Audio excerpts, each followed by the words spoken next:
மனசு ரொம்ப கஷ்டமாக இருக்குது. விஜயகாந்த் அவர்கள் அசாத்தியமான ஒரு மன உறுதி உள்ள மனிதர். எப்படியோ அந்த உடல்நலத்தில் ஒரு தேறிட்டு வந்துடுவாருன்னு சொல்லிட்டு எல்லாரும் நினச்சோம்.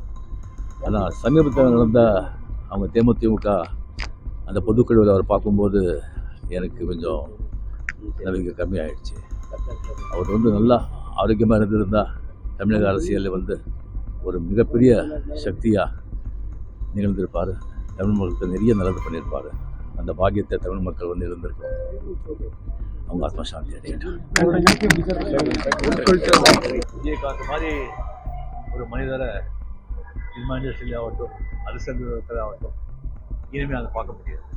அவருடைய இழப்பு ஈடு கட்ட முடியாத இடம்.